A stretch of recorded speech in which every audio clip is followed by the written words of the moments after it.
افغانستان یکی از آلوده ترین جاها برای زیستن، اما چرا؟ آزاد جرگی ته ستړي مشئ.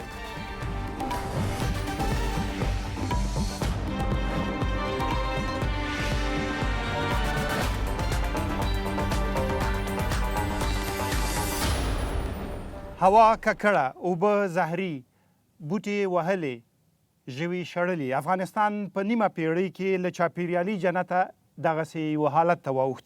از شما در باغ جهاننمای تاشقرغان در شمال افغانستان پذیرایی میکنیم که در اواخر قرن 19 توسط شاه آن زمان برای سرسبزی و استراحت اعمار شده بود، چیزی که اکنون نمونه های آن در این کشور کمتر مشاهده می شود.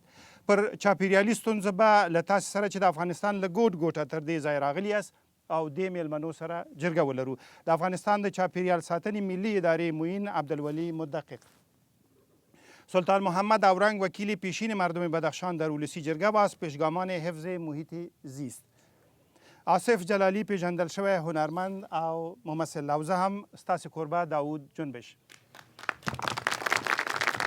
لومړی پوښتنه زکیه ورایي له پکتیا ولایت نه تر دې ځایه راغلې ده. زکیه، څنګه کولی شو چې ښه چاپیریال ولرو؟ ډېره مننه. مدقق صاحب راځئ په دې وغږیږو چې د افغانستان د چاپیریال اصلي ستونزه څه ده او له کومه ځایه راغلې؟ ډېر زیات خوشحاله یم او مننه کوم چې تاسې نن خپل وخت داسې یو حیاتي بحث ته ورکړی ده. چاپیریال په مجموع کې که ډېر بعض دوستانو ته شاید هغه کلمه واضح نه وي، چاپیریال یا محیط زیست یعنې زموږ شاوخوا چېرته چې ټول ژوندي موجودات په هغې کې ژوند وکولی سي. دا دغه ډېر ساده تعریف دی کېدلی سي. اوس موږ دوه قسمه چاپیریال لرو که په افغانستان ته وګورو. یو طبیعي چاپیریال ده چې په هغې کې ځنګلونه، څړځایونه، وحشي ژوي، تنوع د حیات، دا مسایل په باره کې نیسي. او له بل طرفه ښاري چاپیریال ده یا په کلیوالي ژوند هم د چاپیریال یوه برخه ده. مختلفې ستونزې لرو. په ډېرې خواشینۍ سره په افغانستان کې موږ د اوبو مسله یو ډېره مهمه حیاتي مسله ده.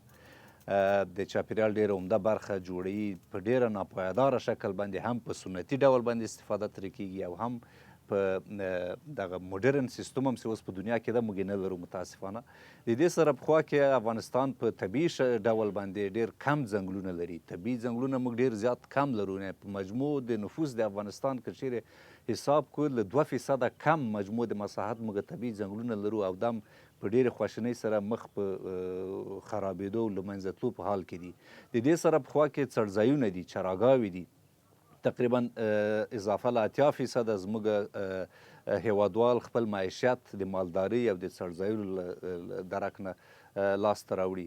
دغه طبیعي برخې دي. او د دې سره پخوا کې ښاري چاپیریال کې موږ مختلف مشکلات لرو. هغه د چاپیریال ککړتیاوې دي، د هوا ککړتیاوې ده، لکه څنګه چې جنبش صاحب په مقدمه کې ویلې هوا ککړه ده، اوبه ککړې دي، خاوره ککړه ده.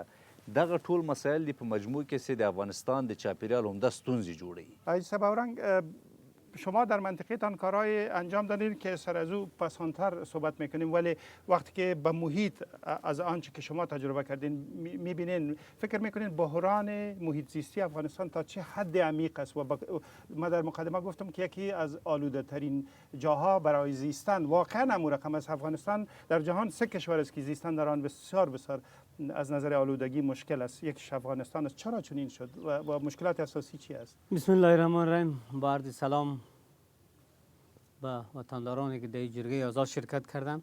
کشور ما کشور زیبا و دوست داشتنی بوده، اما ای که بحران محیط زیستی چگونه به وجود آمده شما ببینین که من از نگاه دین هم اگه مسلمان هستیم یک آیه را میخوانم، یک بحث میکنم. بسم الله الرحمن الرحیم. ان الله امرکم ان تؤدوا الامانات الی اهلها. خداوند میگه که ما هر چیزی را که در جهان خلق کردیم یک امانت است. کلوا واشربوا ولا تسرفوا. شما از این بخورین، بنوشین، استفاده کنین، اما اسراف نکنین. اما ما افغانها در این اواخر یک عادت بد پیدا کردیم، برای منافع شخصیمان، منافع ملی امروز و نسل‌های بعدی را خیانت میکنیم. اگر ما با آن چیزی که نظام محیط زیستی و خصوصا نظام گرانبهاری که از 1437 سال قبل پیامبر برای ما به میراث گذاشته، ما به او شیوه برخورد بکنیم، هرگز محیط ما آلوده نمیشه. پس انسان ها هستند که محیط خوب میسازن یا خراب، اما غافل از این که محیط زیست برای تمام موجودات است. بعض انسان ها برای منافعش قسمی کار میکنه که حتی محیط زندگی خودش خراب میکنه. به طور مثال یک آدم میکشه اما خبر نداره که خودش کشته. فعلا زنگ چور نواخته شده، هر کس به اندازه توانمندیش به شیوه های بیرحمانه از این سرزمین استفاده میکنه که محیط زیست برای تمام موجودات چی انسان و غیر انسان تخریب ساخته. یعنی این در عمل خودکشی میکنه. خودکشی میکنه. از شما بشنویم، بگوین لطفا در محیط شما چی چیز فکر میکنین عامل خرابی محیط شده و آیا شما احساس میکنین که محیطتان خراب شده میره، محیط زیستان فکر کوئ چې چاپیریال هم شاوخوا ویجاړیږي، خرابیږي، ژوند درته ګرانیږي؟ مهرباني. زه د کونړ د ولایت اوسیدونکی یم. څرنګه چې پوهېږو کونړ ولایت ځنګلونه لري او دا ځنګلونه په بېرحمانه توګه قطع کېږي. نو په دې چاپیریال خرابوالی هم منځته راوړي او د اوبو کموالی هم منځته راځي. نو زما د چارواکو نه پوښتنه دا ده چې دوی څه اقدام کړی په دې کې. یعنی یو علت ستاسو په سیمه کې دا دی چې ځنګلونه وهل کیږي. از بین بردن جنگلات به صورت بسیار بیرویه در کنر و در مناطق دیگه کشور. دوستای دیگه در این طرف یک دست دیدم. بله خانم شما؟ مسعوده از شهر مزار شریف. یگانه فضای را که آلوده می سازه ساختن تعمیرهای بلند منزل، خصوصا حمام‌های سونا. در قلب شهر چندین حمام‌های سونا ساخته شده، اما در پالیزی که محیط منطقه را حتی ما تنفس کردن نمیتونیم در امید باشیم. از خاطر چی که گازهایی که غال سنگ میسوزانن، گاز میسوزانن، فوق العاده حتی ما نفس کشیدن نمیتونیم. در قلب شهر مزار شریف چندین حمام‌های سونا ساخته شده. این باعث آلودگی هوا میشه. بسیار خوب.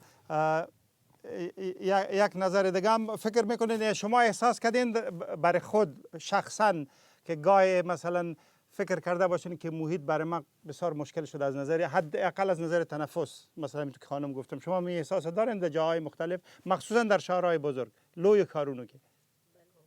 بله. من صفور هستم، از ولسوالی بلخ شریف آمدیم. بسیارتر توان که داره به اولاد و به خود ما، به شهر و بازار و همه چیز ما، شاید که بوی باروت و همین چیزا باشه دیگه.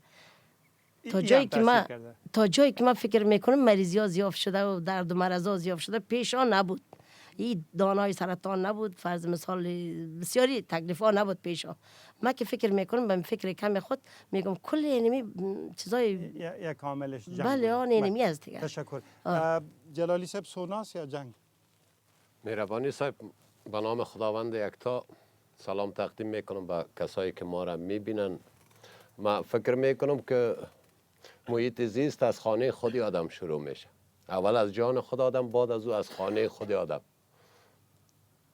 مثلا مادر است، قرمه کچالو را پخته میکنه، میمانش نمیایه، او میمانه در کنج آشپزخانه. او باز در او سطل مفته، یک هفته در او سطل میمانه.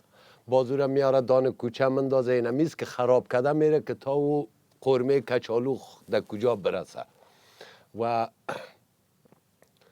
فکر میکنم قطع جنگلات و این طرح باز مربوط میشه به امنیت، که جایایی که کلگی پخپلسر از گرچی پخپلسری حاله در مرکز شارا. من خودم روز یک شنبه می آمدم طرف بر ثبت برنامه. شما باور بکنین که من نفس گرفتن نمیتونستم. پیش از ثبت در کوچه 3 در یک شفاخانه اورام که از جرمناس اوجا رفتم. اول خودم ماینه کردیم و تو ماینام سرسرکایی از او گازکا یکی دادن، یک دقیقه راحت کشیدم، که از دولگک استفاده کردم. بعد از او ما از نفس کشیدن شدیم. امیالم شما باور کنید که ما تو صحیح صدای ما نمیشه. یعنی شما خودتان ایره بالای خود دیدین و عملا تجربه کردین. ولی من سوالی بود که مثلا می تاسیسات جدید، امکانات جدید که افغان‌ها دارن، مخصوصا موترها که مثلا شهر کابل حدود 1 میلیون موتر داره، بیشتر از او، و یا مثلا بلند منزلایی که به او اشاره شد، اینا هم نقش داشته یا نه؟ خامخا در بسیاری کشورهای جهان ما شاید در اقلیت باشیم یا نباشیم، موتر معلوم میشه که چقدر وقت تو ماشینش کار بکنه. ما در کابل در هر شهر که بگویه ای تو ماشین ده ای تو موتر پیدا میکنم که 50 سال ده اونمو چلیده، زور هیچ نداره مگه منم قدود از سرش مبرایه. بسیار تشکر. شما به یک موضوع خوب اشاره کردین، یو ښه موضوع ته اشاره وکړه جلالی صاحب چې چاپیریال خپل لزان شروع کیږي. راځي مولودین از ولایت سمنگان تشریف آوردن، سوال اینا رو هم بگیریم، باز میمونه جواب خود دادن. بله مولود. سوال ما راجع به محیط زیست است. خوبی و خرابی محیط زیست توسط مردم می شود. چطور مردم می تواند محیط زیست خود را خوب بسازد؟ خب موین صاحب شما اگر در این زمینه پاسخ بدین که خود انسان چی نقشه میتونه و خانواده مثلا اشاره شد چی نقشه میتونه و شما چی کردین که اینا رو تشویق کنین و راهنمایی کنین؟ بسیار تشکر از سوال شما. واقعا وقتی ما بحث از محیط زیست میکنیم و بحث از حفاظت محیط زیست میکنیم، این بدون همکاری مستقیم هر شهروند، هر فرد جامعه امکان نداره.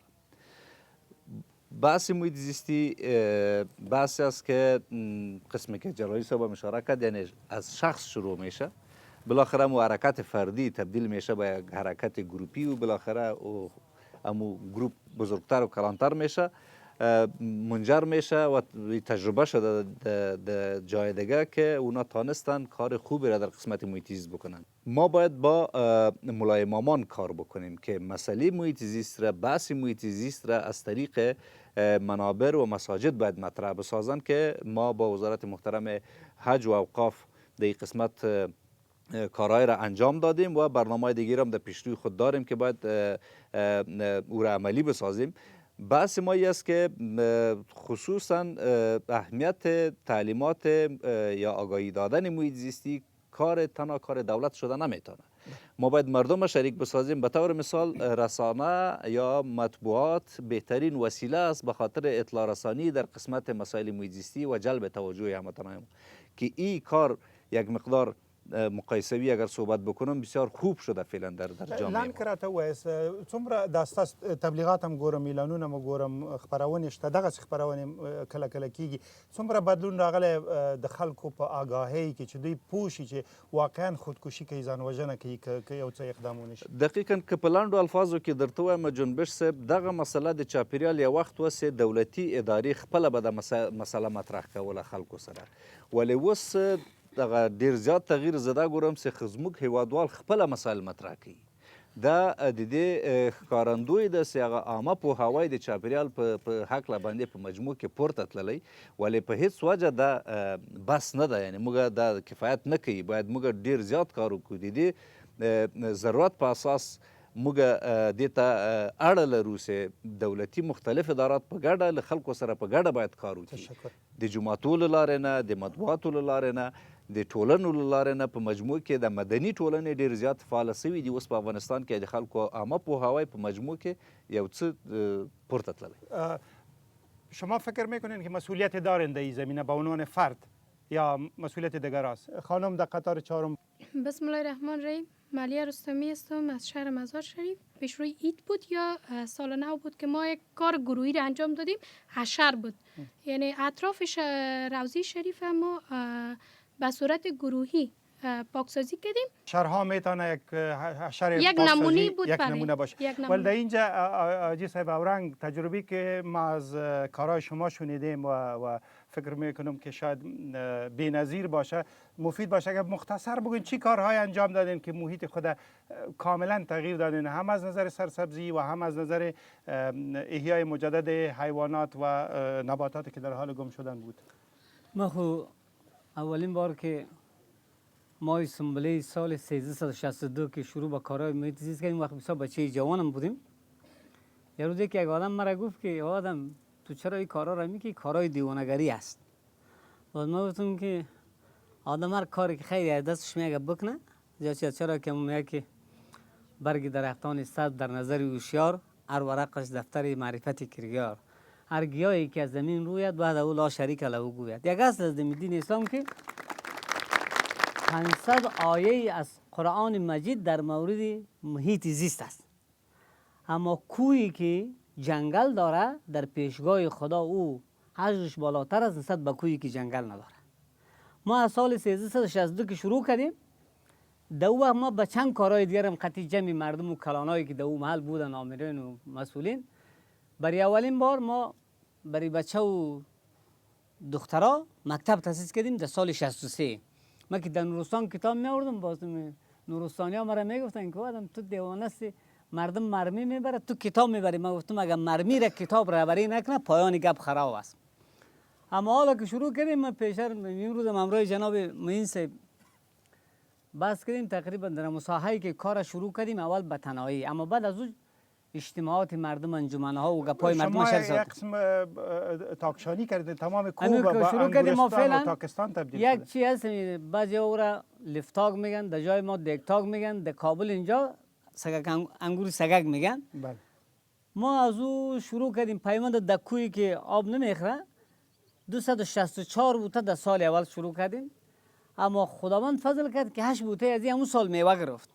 ما فعلا قلمه کردیم اسکنه پیوند داخل زمین.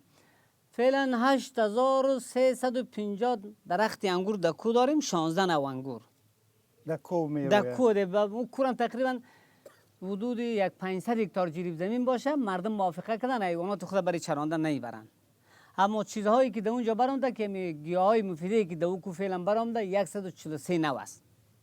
میتونن که دوستا باز ببینن در وقت.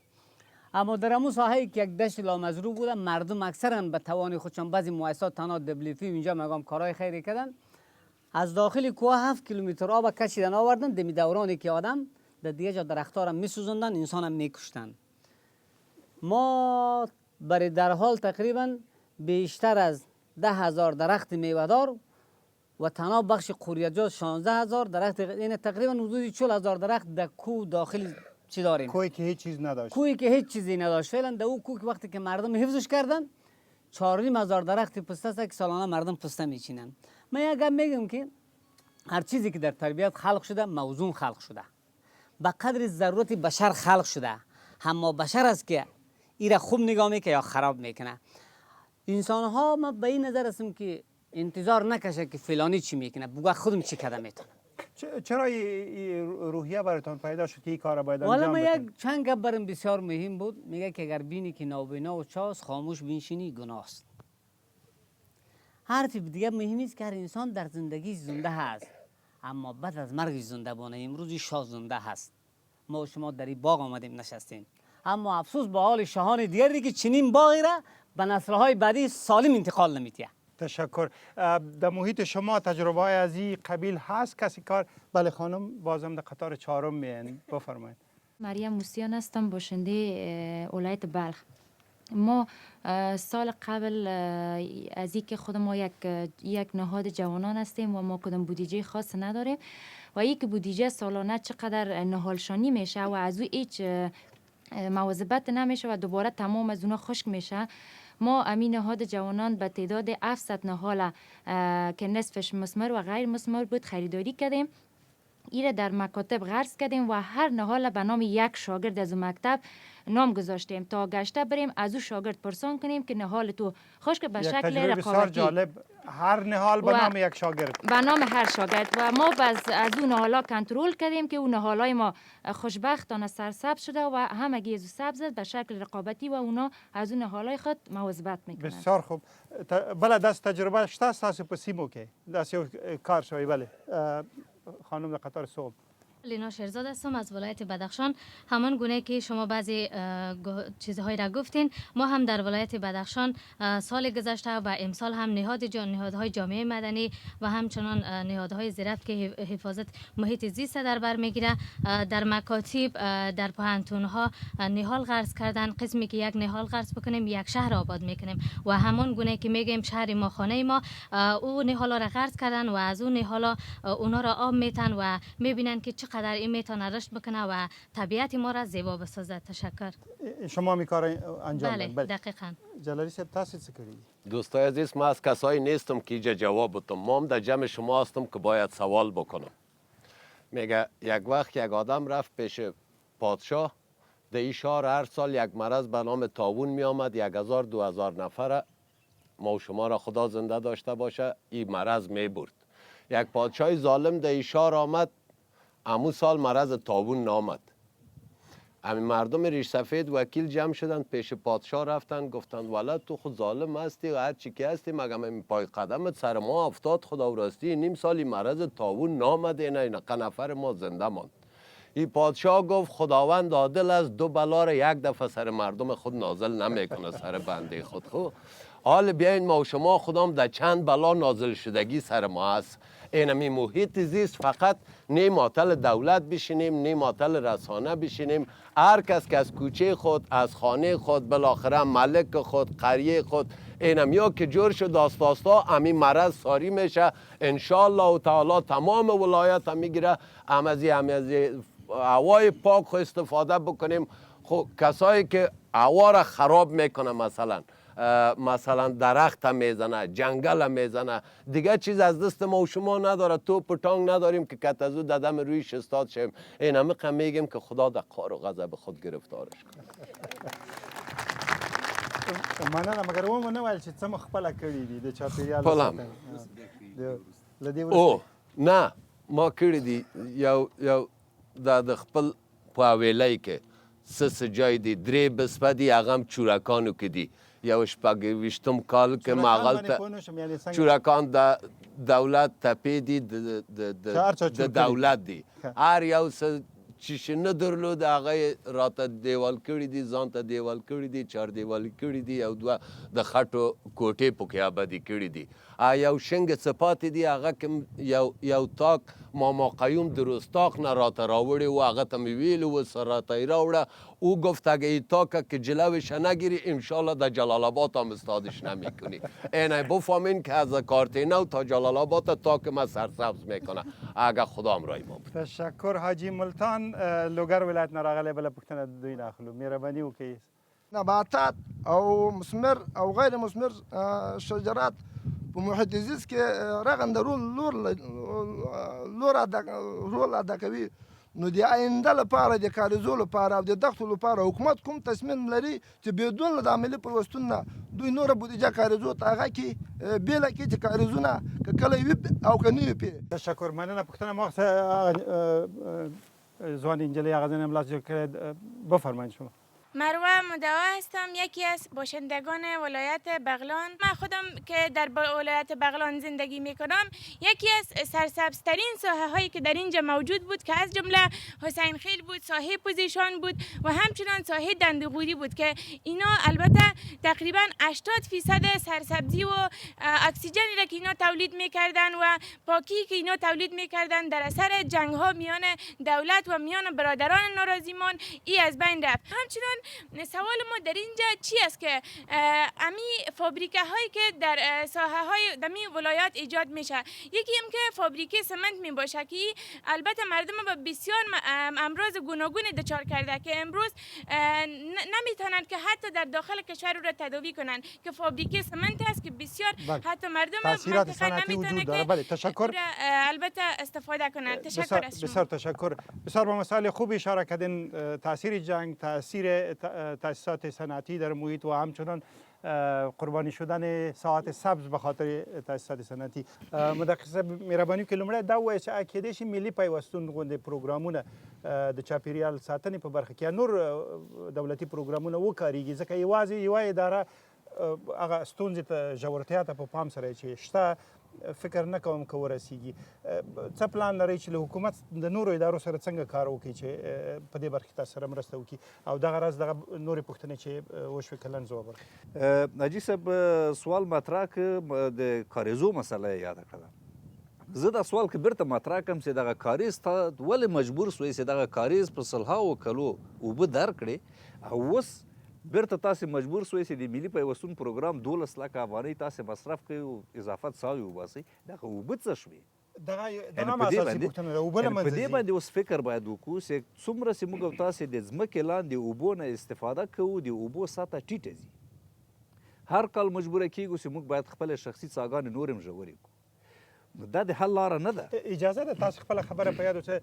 شما متوجه شدین که افغانها چقدر آب ضایع میکنه، آبهای زیرزمینی را، و آیا از این خطر هم خبر دارین که در چند سال آینده شهرهای بزرگ نظیر بلخ و مزار شریف و اینا آب زیرزمینی نخواهد باشد. به این متوجه شدین؟ شما تجربه های دارین از این قبیل؟ بله خانم در اونجا.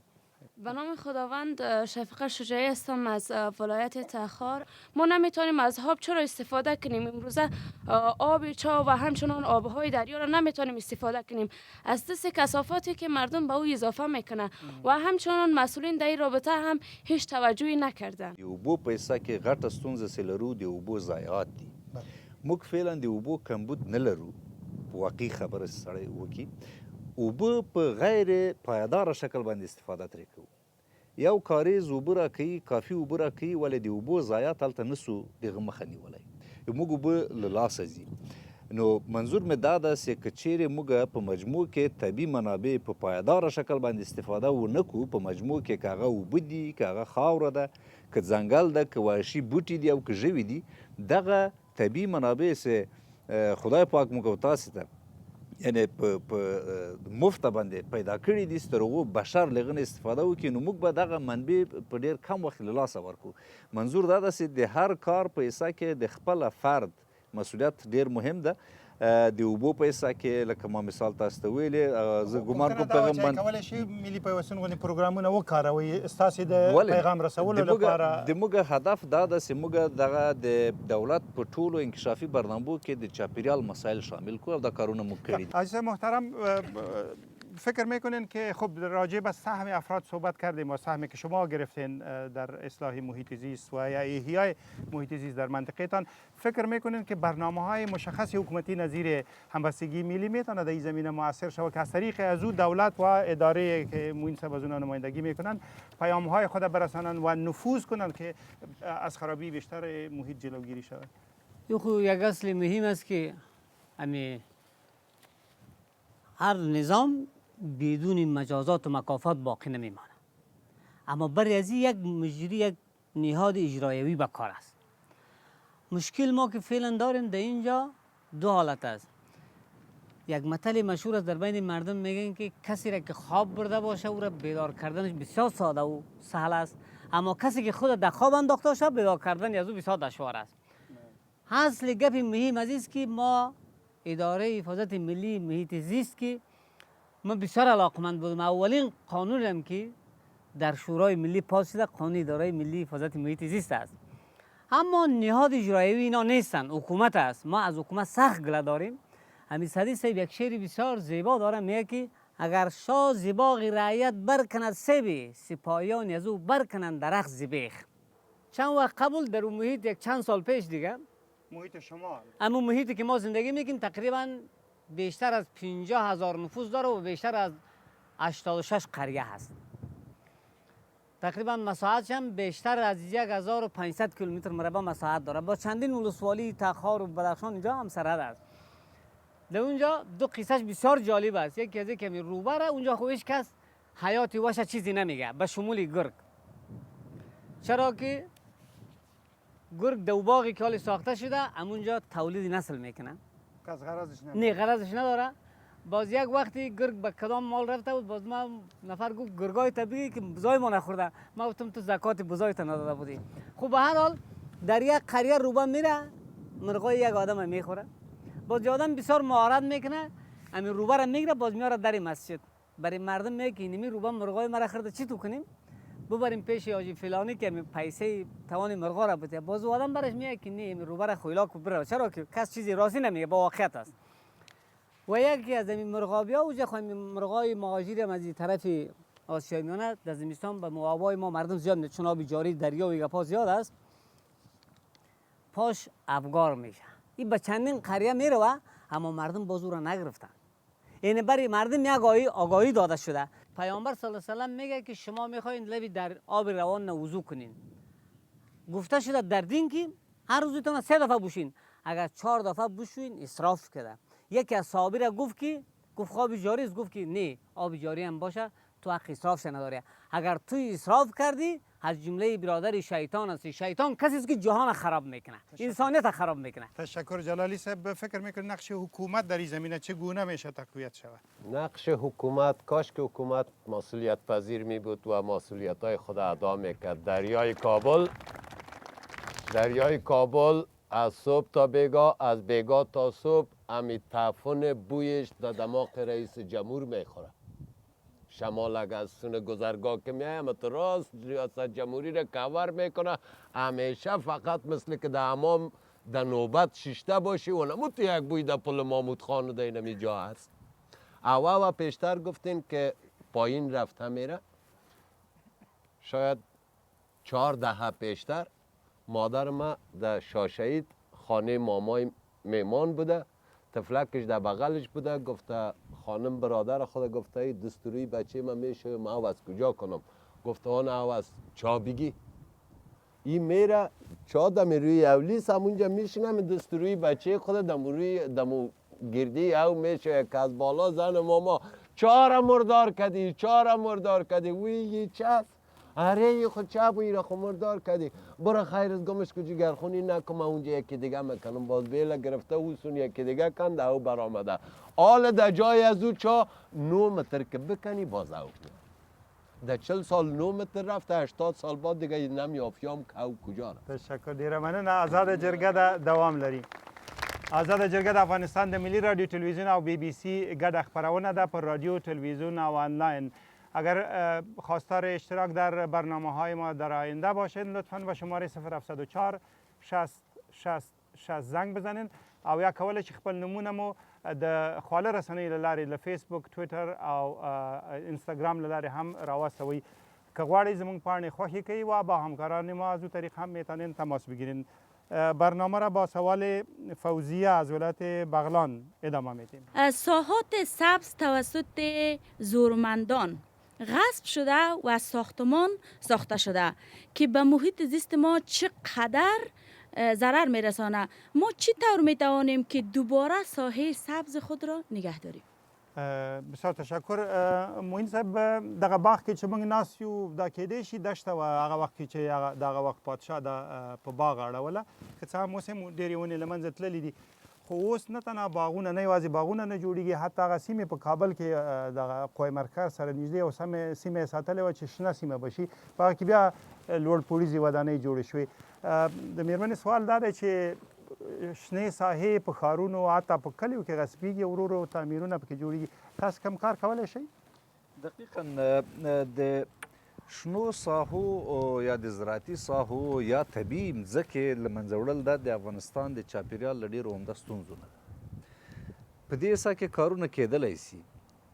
اول دا ده چې موږ په مجموع کې دغه شنې ساحې که چیرې غواړو د چاپیریالي ککړتیاوې کمې کړو نو باید شنې ساحې پراخه کړو. دا ستونزه موږ په کابل کې هم لرو، په ټولو تقریبا ولایتو کې دا ستونزه لرو. په ښارو کې نه تنها په اطرافي سیمو کې هم ورو ورو زموږ خلک غواړي خپلې زراعتي ځمکې غواړي په صنعتي ساحاتو باندې. دا یوه ډېره لویه ستونزه ده. ولې په دې څه کې د خوښۍ ځای دا ده چې د جمهوري ریاست د عالي مقام یو حکم موجود ده چې هېڅوک یعنې دغه عمل که څوک کوي د خلاف ده، یعنې دغه عمل د قانون سره مخالف عمل ده، باید څوک یې ونه کړي، یعنې منع ده. یعنې دولت په مجموع کې پالیسي ده دا کار باید ونه شي. ولې متاسفانه موږ تاسې د دې شاهدان یو، دا کارونه کیږي متاسفانه، او دې کې باید دولتي مربوطه ارګانونه ډېره جدي پاملرنه وکړي تر څو د دې مخنیوی وسي چې موږ خپلې شنې ساحې باید وانړو په صنعتي یا په لوړپوړو منظرو باندې. یوازینۍ اداره چې دا کار په زور سره کولی شي او مخې ته درېدی شي چې مه کوئ، مثلا په زرغونه سیمه کې تعمیر مه جوړوئ، تاسې هستئ، ولې نه کوئ؟ دقیقا باید د چاپیریال ساتنې ملي اداره په دې شکل باندې وایي. ولې د کوم قانون چې موږ د هغه په اساس باندې خپل کارونه مخته بیایو دغسې یو قوت یې موږ ته نه ده راکړی. مخکې حاجي صاحب هم دې ته اشاره وکړه، موږ سره د چاپیریال په مسایلو کې باید دولتي اجرایوي ارګانونه باید کومک وکړي په دې څه کې. ولې متاسفانه په ډېرو مواردو کې زه د دې شاهد یم چې دولتي مربوطه ارګانونه نه تنها چې د دې کار مخنیوی نه ده کړی، په اکثرو مواردو کې حتی زمینه هم د کارو ته مساعدوي. داسې محدودیتونه په دولتي ارګانو کې موجود دي او زه امیدواره یم چې موږ ورو ورو وکړی سو یو ښه قوي همغږي رامنځته کړو او د دې ستونزې مخنیوی وکړو. ولې په دې شکل چې دا تر اوسه پورې ده متاسفانه زه د دې شاهد یم چې دا کارونه شوي په هېواد کې. خانم با چادر سبز. به نام خدا، حسینا امیری هستم از ولایت غزنی. سوال ما این است که امی عوامل مختلف را هموطنان ما اشاره کردن که باعث آلودگی محیط زیست و هوا میشه و یکی از او قطع جنگلات بود در ولایت جنوبی کشور ما و شما که اونا جنگلات قطع میشه، حتی قاچاق میشه توسط قاچاقچیان به طرف پاکستان. در این خو مردم فکر نکنم کدام اقدام بتانه. خود سازمان محیط زیست تا حال کدام تدابیر را در این مورد مد نظر گرفته که در آینده یعنی کدام اقدامات صورت میگیره علیه قاچاقچیان و کسایی که مثلا جنگلات قطع میکنه؟ تشکر. آجی صاحب، در مورد غصب زمین ها، غصب ساحات سبز و اقداماتی که میشه علیه از این صورت بگیره اگه صحبت بکنید. سوال مطرح شد. امی افلاطون میگه که ملت ها معمولا با دو نوع دشمنی وحشتناک روبرو هستند. یکی کسی که قانون میشکنه و دوم کسی که از قانون شکن دفاع میکنه. هر دوش در سرزمین ما حاکم است. تا وقتی که حاکمیت قانون به وجود نیاید، شاه و گدا در پیشگاه قانون یکسان پاسخگو نباشه، این گپ‌ها درد ما را درمان نمیکنه. اما بهتر است که ما خاموش ننشینیم. ما باید آگاهی پیدا کنیم که اگر مسلمان هستیم دینمان چی گفته، اگر انسان هستیم انسانیت به ما چی گفته. صادقانه میگم من یکان وقت میشرم که من انسان هستم. انسان برای سعادت بشر کار میکنه. انسان ظالم نیست. ما که اینمی قلمت بدون غیر محلش دمین جا بانم، این ظلم است. چرا که هر مملکت با کفر باقی میمانه، با ظلم باقی نمیمانه. در سرزمین ما ظلم حاکم است. چرا قانون حاکم نیست؟ ضابطه ها وجود نداره، رابطه ها وجود داره. همیال میگن که حکومت به میوار شایسته سالاری. کدام جا حکومت شایسته سالاری وجود داره؟ همی پیامبر صلی الله علیه و سلم میگه که به هیچ کس لعنت نگوین، لکن به سه طایفه لعنت بگوین. کسی که در سایه دیوار رفع قضای حاجت میکنه، کسی که آب مردم هم ملوث میکنه، کسی که در سایه درخت میشینه. اما پیامبر صلی الله علیه و سلم میگه که ایمان 70 و چند شعب داره. یکی از شعباتش دور کردن اشیاء موذی از مسیر سرک است. به خدا در کوچه های که ما دوره تحصیل هم که در پانتون بودیم، یک روز از پانتون کابل پیاده تا سرای سعادت رفتیم. در پیش مرکزی کتنزه یک پوست کیله افتیده بود. یکی از همصفی‌ها گفت که شهر کابل چتل شد، گفت اینجا یک پوست کیله افتیده. اما امروز ما تعصب به حال انشا میکنیم، رئیس جمهور میکنیم که چی رقم در کابل زندگی میکنه. تشکر. جلالی صاحب، مخکې تاسې د چورکان خبره وکړه، ماته سوال پیدا شو. پوښتنه هم د فوزیې د بغلان نه د چورکان په باره کې وه. ستاسې نظر؟ چورکان خو زم په د چورو خلکو په جمع کې یم. یو ورځ زه خپرونه کې لګیا وم، یو میلمه رانه پوښتنه وکړه، ویل دا د کابل مساحت څونه دي؟ ما 3 بسپې چور کړي دي او خپل کوربه شپه پکې سبا کوم. د سیاحاتو پراخه زه له غریبۍ نه جوړ کړی مې ده، له شف و هغه سره نه پوس. ولی یک موضوع دیگه او د نور څه چورکوي دا نو بیا بې حسابه څه داسې وایي څه ټول د دې د پلار و، د دې د نیکه و او محیط زیست هم خرابوي. دا والا ډېر جنجالي کار دی. دا یې موږ او تاسو لکه چې له زور نه پورته ده. زه دا وایم چې موږ او تاسو نه خلاص دي، د خپل اولاد لږ وپوهوو چې تاسې خپل محیط ما خرابوئ، جنګل ما وهئ یا ونې ته اوبه ورکئ، چې دوی ته یو څه وسي. ما خو سینه اوس خرابه ده، له څه ژوند وکړم 6 میاشتې نورې. جنبیر صاحب، فقط کوم څه دوستانو ویل خصوصا د ځمکې د غصب یوه مسله اوس دلته مطرح شوه، که دا لږ داسې په پراخ چوکاټ کې په نظر کې ونیسو د چاپیریال. موږ په افغانستان کې درسته داسې ځمکې غصب کېږي، غصب شوي دي په ښارو کې، ولې که په مجموع کې ملک ته نظر واچوو، موږ ډېره غټه ستونزه ده چې موږ هغه ته توجه نه کوو. هغه دغه طبیعي چاپیریال یا د ځمکې څړځایونه دغه په د للمي زراعت باندې اړول. ګورئ، د یو للمي زراعت حتما دلته به بزګران څوک شته موږ سره، دوی پوهېږي چې د للمي زراعت لپاره نقص دا ده چې موږ دغه للمي کښت او زراعت په مجموع کې افغانستان ځمکه په مجموع کې د صحرایي کېدو خواته بیایي. د ځمکې هغه مؤثر قشر چې هغه که موږ او تاسې کولی شو زراعت او کرکیله وکړو هغه د فرسایش سره مخامخ کیږي د اوبو په واسطه باندې د باد په واسطه باندې او عمده علت یې دغه للمي زراعت ده. په دې کې اوس ټول اخته یو، یعنې بعض په د ځمکې په غصب کې به کیدای شي یعنې د ګوتو په شمار څه کسان پکې اخته وي، یا به زورواکي یا به هغه کسان چې قانون ته احترام نه کوي یا ټولنې ته یا د اسلامي اصولو ته. ولې دغه بل عمده بحث دغه للمي کرکیله په مجموع کې دا داسې یو شی ده چې موږ په تدریجي شکل باندې د چاپېریال یو بحران طرف ته بیایي. ډېره مننه. شریف الله له چمتال ولسوالۍ نه د بلخ ولایت راغلی دی. بله پوښتنه دوی وایي آیا دغه کم کانالیزاسیون او یا د سپټیک څاګانو سیستم چې په افغانستان کې مثلا عام په ښارونو کې دی، آیا دغه د نړیوال معیارونو سره برابر دی او که نه دی؟ او که نه دی نو بیا څنګه باید وکړو چې دا مثلا یو ښه سیستم ته واړوو؟ بله حاجی صاحب، یکی از دستاوردهای 1.5 دهه اخیری بوده که سیستم بدرفت‌ها را و محلات تشناب‌های خانگی را اگر نتانستن توسط کانالیزاسیون به خارج ببرن حداقل در خانه دفن کردن. ولی تاثیرات دراز مدت از این است که آب‌هایی که از اونجا میاد با آب‌های نوشیدنی گد میشه، به اصطلاح مخلوط میشه و نتیجه های تحقیقات نشان میده که یک تعداد زیاد امراض امایی یعنی روده ها و امراض دیگی از این آبها به وجود میاد. فکر میکنین چی کارهایی میتونه صورت بگیره ادامه پیدا کنه ساختن چاهای سپتیک همونطور که شریف الله گفت، یا کارهای دیگه صورت بگیره عاجل، به خاطر از اینکه امراض میتونه از کنترل هم خارج شود؟ برای معلومات حاضرین در اینجا تنها در شهر کابل اگر احصایه چی است موین صاحب شاید احصایه دقیق داشته باشن، سال 3000 نفر توسط عوامل محیطی و خراب شدن و آلوده شدن هوا از جمله آب 3000 نفر در کابل تنها از بین میمیرن. شاید در شهرهای دیگه هم باشه. بفرمایید.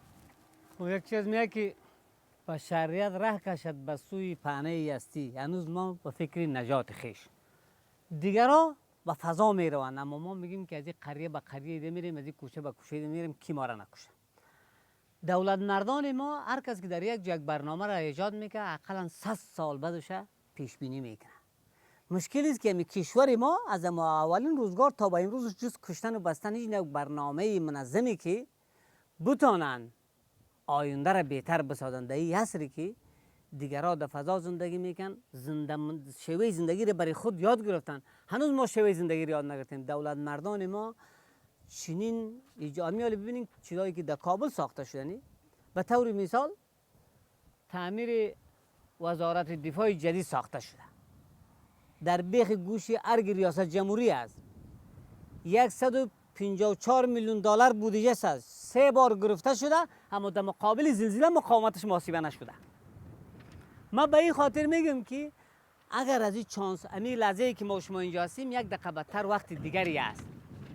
در دین ما هم میگه که 5 چیز قبل از 5 چیز غنیمت بدان. وقت قبل از اینکه فوت شوه، صحتمندی قبل از اینکه مریض شوی. ما حالا میگیم که اگر حکومت برای از این برنامه نسنجه، نظام شهرداری را به نرمه‌های شهرداری جهانی امروزی استانداردش برابر نکنه، واقعا زیانبار است. ما هر روز خودم میکشیم، ما همیشه به سوی مرگ میرویم. ما باید به سوی زندگی بریم. ما 14 سال است با مردم خود یک پیمان بسته کردیم که تا وقتی که قانون شکار پاس نشوه، شکار در جای ما و شما من است. بینن ما 14 سال است نه گوشت ماهی میخوریم که لذیذترین گوشت هم است، ماهی خالدار منطقه ما داره. لکن بهتر است که هر کس میخواد که دیگران نکنه باید خودش نکنه. اما مسئولین حکومت، خداوند میگه که ما به هیچ انسان ظلم نمیکنم تا او انسان به خودش ظلم نکنه. اما ما میترسیم که خدای ناخواسته شاهان ما، زمامداران ما در جمله زمامداران سوق قرار نگیرن. امیدوار هستیم که اینا در این عصری که میفهمن، فهم دارن، اما به درد ملت بخورن. اگر به درد ملت نخوردن هوا هم منصورا هست. تشکر. شما متوجه شدین فکرم کړی چې تاسو په سیمه کې اوبه خرابې شوي دي، کله چې اسکی هغه خود نه لري لکه پخوا چې جوان در آخرین قطار. قیس صمدی هستم از مزار شریف. سلام خدمت تمام حضار گرامی. من از جمله او کسایی هستم که نمیتونم آب زیرزمینی را به صورت عادی بنوشم. باید مرحله فیلتریشن تکمیل کنه که ما آب بنوشم. به خاطر چی؟ به علت چی؟ به خاطر از اینکه در شهرهای بزرگ همیشه خانه ها زیاد بزرگ نمی باشه و چاهای سیپتیک از خود یک معیار داره که باید یک چای سیپتیک از چای سیپتیک دیگه چقدر فاصله داشته باشه. این فاصله مراعات نمیشه و هر اولی که در شهر ببینین بسیار زیاد خرد می باشه. از او خاطر چاها به هم دیگه نزدیک هستند. این یگانه مشکل است که امی آبها را کثیف میسازه و میفهمین که درصد آبهای شیرین کره زمین بسیار زیاد کم است نسبت به آبهای شور که ما از آبهای شور استفاده کرده نمیتونیم و این واقعا مشکل جدی است و آبهای شیرین در معرض خطر قرار میده. بله خانم در اینجا مسئله آب که شما مطرح کردین، موین صاحب هم گفتن که مصرف بیجای است، اونا هم گفتن در صورتی که باشه مصرف بید در منطقه ما قطعا آب شیرین وجود ندارد. اکثر منطقه شبرغان در این مشکل مواجه است.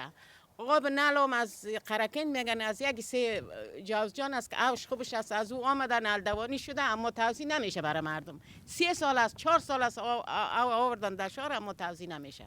هر مسئولی که میایم میگه ما مشکل برق حل میکنم، مشکل عوام حل میکنم و نمیفهمیم. تشکر جلالی صاحب. آب شما چطور است؟ آب ما هم از این آبای عادی است. فکر نمی کنم که صحی باشه یا و تو ما فامیل ما 20-26 نفر است. اگه آب مدنی بخوریم من مجبور شب و روز دم داخل تلویزیون باشم که تا آب فامیل پورا بکنم. یکی پیشتر مسئله کانالایزیشن، من می کلمه انگلیسی را وقدر زیاد کتش بلدیت ندارم یاد کردین. از او داریم ما و شما او چی است مثلا؟ امی سوال بود. امی سوال امی کانالیزیشن چی را میگه مثلا؟ این برای من مشخص بسازین که من بتونم در بینش در موردش صحبت بکنم. خب یعنی سوالی مطرح شد که به علت عدم وجود کانالیزاسیون که آب از داخل شهرها بیرون بره آبهای زیرزمینی خراب شده. حالا از کابل جای نمیره. نه از دولتی کانالش بسته کردگیست، نه از شخصی، نه از این اپارتمان های بلند منزل. ما فکر میکنم که اگر یک کم دیگه شور نخوریم یا طالبتیم، حالا خود چاوا پالو در پالو سمو آب چاو و آب خوردن و یا کلش گرد ورد شده. همه فکر میکنم که نمیزی بالا سر کم تو گرد خوردگیستیم، ما هم گرد خورده، خود ما هم یک دیگه راه کل از پیش کلگی راه گم است. من میگم یک دفعه اینمی آپارتمان ها و یا بخصوص کابل هم میگم بسیار گران شده. یک دفعه کل ما دمو یک قسمتش توت مندازیم که کل ما کت از او گرد ورد نشه. تشکر. موین صاحب یوه نړیواله شمېره ښیي چې افغانستان په هغو هېوادو کې دی چې د پاکو اوبو ته د وګړو د لاسرسي له پلوه په ډېره ټیټه پوړۍ کې راځي. په کابل کې یوه 15 اتیا په سلو کې وګړي که عیسایي مې ناسمې تاسې کولی شئ اصلاح کوي پاکې اوبه نه لري. مخصوصا دا سیپټیک څاوې ډېر زیان رسوي، که له یوه پلوه ښه دي له بلې پلوه زیان رسوي. فکر کوئ د حل لاره څه ده؟ دقیقا زه د ورور د سوال په ځواب کې باید ووایم په مجموع کې جلالي صاحب هم ویلې موږ په افغانستان کې د کانالیزاسیون سیستم نه لرو. دا سوال خو لا پاته کېږي چې د موږ موډرن نه که نه ده، یعنې په مجموع کې بیخي لرو نه، په کابل کې هم نشته. او دا کوم ارقام چې جنبش صاحب تاسې وړاندې کړل دا دقیق دي دا ارقام. موږ د کابل په ښار کې د نورو چاپیریالي ستونزو په څنګ کې د اوبو کیفیت په مجموع کې خرابه ده. د څښاک لپاره پاکې اوبه هغه کومې چې معیاري دي په ستندرد برابر دي نه لرو. د بعضې ولایتونه لکه جوزجان، لکه د فاریاب ولایت، دغه تقریبا هغه ولایتونه چې د امو دریاب له غاړې سره نږدې دي د دوی په مجموع کې د ځمکې لاندې اوبه تروي دي. دا اوس په چیرې تاسې په یو ښار کې چې هلته له 4 میلیونه نه اضافه وګړي ژوند کوي، او هلته هم دغه جلالي صاحب ویلې دا کلمات هم انګلیسي دي، یعنې دغه د ویالو سیستم موجود نه وي چې دغه فاضله اوبه له کورونه، له دفترونه، تجارتخانونه، له مکتبونه او پوهنتونونه دا انتقال کړي، نو دغه ټولې په اخره کې د ځمکې لاندې اوبو ته رخنه کوي او د موږ د کابل اوبه یې ککړې کړي دي. هلته مختلفې باکتریاوې پیدا شوي اوس هم لیدل کېږي. زه تاسو ته یو مثال ووایم، د کابل دریاب مخکې هم جلالي صاحب یاد کړی، د کابل دریاب خو اوس نوم یې دریاب دی، د کابل ولې اوبه پکې نشته. هغه د دریاب بستر ته اضافه له 6,000 نقطو نه هغه مجراوي دي چې فاضلاب دلته خوشې کیږي او دا اوبه روانې نه دي. فاضلاب راځي په دریاب کې بالاخره د وخت په تېرېدو سره جذبېږي ځمکې لاندې او هغه اوبه دي چې زموږ هېوادوال د کابل ښاریان یې څښي. په مجموع کې د حل لاره څه ده؟ تاسې د کابل د ښار د کانالیزاسیون ستونزه په یو مرکزي سیستم په ایجادولو باندې نه شئ حل کولی. څو علته لري. یو علت دا ده ستاسې د یو مرکزي سیستم لپاره کافي اوبه باید ولرئ چې هغه لازم فشار باید وارد کړي په پایپو کې چې دغه موادو ته انتقال ورکړي. دا اوبه به موږ له کومه کوو په کابل ښار کې یا په نورو لویو ښارو کې لکه د مزار شریف یا هرات یا ننګرهار. د دې سره پخوا کې تاسې ډېرې زیاتې بودیجې ته ضرورت لري. یوه مطالعه په دې هکله څو کاله مخکې شوې وه د مربوطه ارګانو له خوا نه. هغوی ویلې چې حداقل موږ له 2 تر 3 میلیارده ډالرو پورې ضرورت لرو دا سیستم. کله چې یو ښار په مجموع کې په غیر پلاني شکل باندې توسعه پیدا کوي، پراختیا پیدا کوي، تاسې هلته نشئ کولی چې دولتي یا منظم سیستماتیک پلانونه تطبیق کوي. د کابل ښار یو له ښارونه ده چې 15% غیر پلاني توسعه پیدا کړې ده. د مزار ښار هم په عین شکل باندې ده، د هرات هم که وګورئ. په داسې حالتو کې تاسې نشئ کولی چې مرکزي سیستم اصلا جوړ کړئ.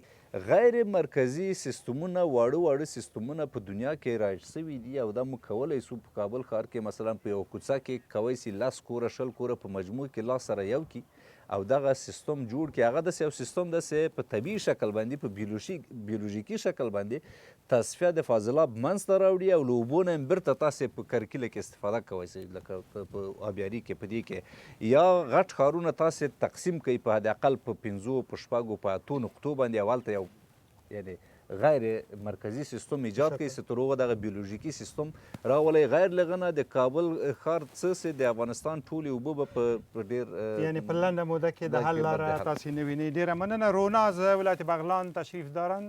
در قطار اول سوال مطرح میکنم. قسمی که تمام موضوعات در مورد محیط زیست مطرح شد، پس به خاطر که پس بالاخره به خاطر امی راههای بیرون رفت از بحران محیط زیست چیست؟ بله حاجی صاحب چه باید شود؟ مثلا بحران جدی هست، وجود داره، آب آلوده است، هوا آلوده است، جنگلات از بین میره، حیوانات و نباتات در حال انقراض است. چی کارهایی اگر مادوار بگوین میتونه عاجل صورت بگیره برای کوتاه مدت، دراز مدت و میان مدت؟ برای کوتاه مدتش اینمی است که حکومت حاکمیت در ساعات کنترل را تثبیت کنه. هر کسی که در مغایرت با قانون عمل میکنه جلوش بگیره. یک خود حکومت در از بین بردن محیط شریک نشوه که فعلا هست. فعلا شریک است. به خاطر از اینکه من یک گپ بسیار کوچک میگم از باغ بالا. این خاورین صاحب گفت که من به اونجا میگذشتم که رفتم چند درخت ناجور کسی قطع میکنه. این باغ بالا. باز برشان گفتم که چرا قطع میکنی؟ گفت خب فلانی آدم مرا گفته قطع کن، میتونه زود میرسه. گفتم سلام به تو هم سلام به دیگران. تا وقتی که ما کار با یک ببینیم تاریخ اسلام بسیار تاریخ گوهربار است. حضرت عمر عادلترین خلیفه از پیامبر خدا روایت میکنه که هرگاه شما کار به غیر اهلش دادین به خدا و دین خدا، پیامبر خدا و امت پیامبر خدا خیانت کرده. همین حکومتی که امتیاز معنوی 28 میلیون نفوس داره، چند ظالم به جرم ظلمش غصب همین حالی که مثلا چیزی اداره اراضی آمده چقدر زمین گرفتن. همین حال ما میبینیم کلگی ساعات علفچه را به شرکات تبدیل میکنن. کسی مرا میگه که هنوزم تو در فکر انقلاب هستی. نه، زندگی ما با همین یک انقلابی که جهاد کشتن نیست، جهاد ادامه حیات انسان است. هر کسی که خودش ساخت جامعهش میسازه، هر کسی که خودش نساخت جامعهش نمیسازه. هر کسی که با نفس مبارزه کرد میتونه که در مقابل هر منکر مبارزه کنه. این مسئولیت حکومت است. تا وقتی که حکومت توده ها را بسیج نسازه راه علاج نیست. تشکر. جلالی صاحب تاسې څه فکر کوئ څه کېدلی شي؟ زه خو دا فکر کوم چې دا کار اهل کار ته وسپارل شي او ښه قدرت ورته ورکړل شي او یو انګلیسي ژبه هم ووایم او سپورټ شي. فکر می کنم که 50 سال پیشتر بهتر بود از این چای سیپتیک و اینی گپا کده. اونم کراچی های لین شیوکی و همی چهار اطراف کابل می آمد، زراعت ما پیش می رفت، ساعت از وام تیر بود. حال و اونا را وقت که 7 بجه می شد که هفته و مبر آمد و دیگه حق نداشت که داخل شهر باشه. حال شما باور کنین که ما در 2 بجه روز در گرمی روز هم دیدیم. هنوز که بریک میکنه یکی نمه قدرش دو بغل سرک چپام میشه بیا دیگه پورک و شارواله بگو بیا اینال دوله بگی اوزا پر کن. موین صاحب مهرباني وکړئ فکر کوئ که په دریو پړاوونو کې لنډه موده کې منځنۍ موده کې او اوږده موده کې پلانونه ووایي څه کېدلی شي چې د نورې خرابېدنې مخه ونیول شي او دا څه شوي دي دې ته کوم لاره پیدا شي چې اصلاح شي؟ ډېره مننه. زه معذرت غواړم دغه تصویر چې وړاندې سو هم د ما له خبرو نه هم د دوستانو او ټول بحث منفي تصویر و د چاپېریال او دا ښه خبر ده. زه د خپل مسؤلیت ګڼم چې د چاپېریال په حصه کې باید حقایق وړاندې سي که دا تصویر منفي وي او که مثبت دا باید مسؤلانه مطرح سي د زموږ هیوادوالو سره. څه باید وشي؟ په لومړي سر کې موږ باید قانونمند شو په فردي سطحه، د ټولنې په سطحه او د دولت په سطحه په مجموع. کوم قوانین چې د ټولنې د اصلاح او د تنظیم لپاره منځته راځي هغه باید تطبیق شي. د اوبو مسله ډیره مهمه او حیاتي مسله ده د افغانستان لپاره. که چیرې د اوبو د مدیریت لپاره جدي پاملرنه هم د دولتي ارګانو مربوطه ارګانو لخوا نه ونشي او هم زموږ د هیوادوالو لخوا نه ونشي، دا یو هغه بالقوه ساحه ده یا هغه پوتنسیل لري چې په آینده کې موږ ته یو بحران را پیدا کړي. درېیمه خبر دا ده موږ باید هڅه وکړو په فردي شکل باندې او په جمعي شکل باندې شنې ساحې باید زیاتې کړو. دا کوم بحثونه چې موږ او تاسې نن دلته وکړل ټول ارتباط په دې پورې لري چې موږ شنه ساحه زیاته کړو. فلټر د هوا ده، د هوا ککړتیا کموي، اوبه تصفیه کوي. په مجموع کې دغه لرګی سرمایه ده. او په نیپال کې ما یو په یوه ونه باندې ولیدل لیکلي و چې ته ماته زهر راکړه یعنې کاربن دای اکساید او زه تاته ژوند درکوم یعنې اکسیجن ده. دا درېیمه خبر. څلورمه خبر چې ډېره زیاته ماته د تشویش وړ ده هغه معیاري زراعت رامنځته کول دي. د للمي کښت و کار نه باید زموږ هیوادوال ډډه وکړي. درسته ده په لنډ وخت کې به یو کروندګر یو دهقان یو بزګر له للمي زراعت نه یو څه غنم لاسته راوړي 1 کال 2 کاله، بالاخره هغه ځمکه کې چې دی للمي کري هغه په 5 کالو کې عین حاصل نه ورکوي. په دې نه ارزي چې دی خپل زحمت پرې وباسي، بالاخره دا ځمکه خوشې کوي پرېږدي یې ځي بلې ساحې ته. دا په مجموع کې موږ هغه خاوره چې هغه ته موږ طلا وایو، خاوره طلا ده د کرکیلې لپاره، دغه طلا او د سره زر موږ له لاسه ورکوو. د بل بحران د چاپېریالي او د دې سره پخوا کې یو تعهد درکوم تاسو ته چې د چاپېریال ساتنې ملي اداره متحده ده د چاپېریال د مسایلو د حل کولو د ستونزو د له منځه وړلو لپاره په ګډه له ملت سره کار وکړي. او له دې تریبیون نه د آزادې جرګې زه غږ کوم په خپلو هیوادوالو باندې، زه غږ کوم په نړیوالې ټولنې باندې او زه غږ کوم په دولتي مربوطه ارګانو باندې تر څو د چاپېریال مسایلو ته لومړیتوب ورکړي، منتظر نشي چې د چاپېریال مسایل په فاجعې باندې واوړي. په هغه وخت کې به موږ ډېر زیات متاسفانه قیمت بیا ورکوو. هغه ته باید کیننو. او بله غوښتنه مې له هیوادوالو نه دا ده که چیرې موږ او تاسې هر څوک په خپلو ورځنیو عاداتو او کړنو کې تغییر رانولو، خپل عادت کې د چاپېریال لپاره تغییر رانولو او ځان د چاپېریال دوست ونه ګڼو او چاپېریال خپل دوست ونه ګڼو، موږ نشو کولی یو منظم او درست د چاپېریال ساتنې پروگرام رامنځته. بسیار تشکر موین صاحب. بحث جالب است. محیط زیست به همه ما رابطه میگیره. میتونستیم صحبت بیشتری داشته باشیم ولی متاسفانه وقت برنامه جرگه آزاد در همینجا به پایان میرسه. خود تستجمونه در کوم چې کولی شو دا بحث په بی بی سی رادیو باندې وغځوو. اگر سوالات نزد شما باقی مانده یا له اوریدونکو او لیدونکو سره پاتې را روانه یکشنبه بی بی سی رادیو ته زنګ ووایئ. ستاسې غږ کې زموږ له همکارانو سره خپل نظرونه او پوښتنې شریکې کوي. زه به د آزادې جرګې په استازیتوب د بلخ ولایت د خلم ولسوالۍ په دغه بڼ کې چې جهان نما بڼ نومیږي په دې ځای کې به له تاسو نه اجازه وغواړم. تر هغو چې په بل ځای کې په بله موضوع ستاسې چوپړ کوو. د خدای په امان.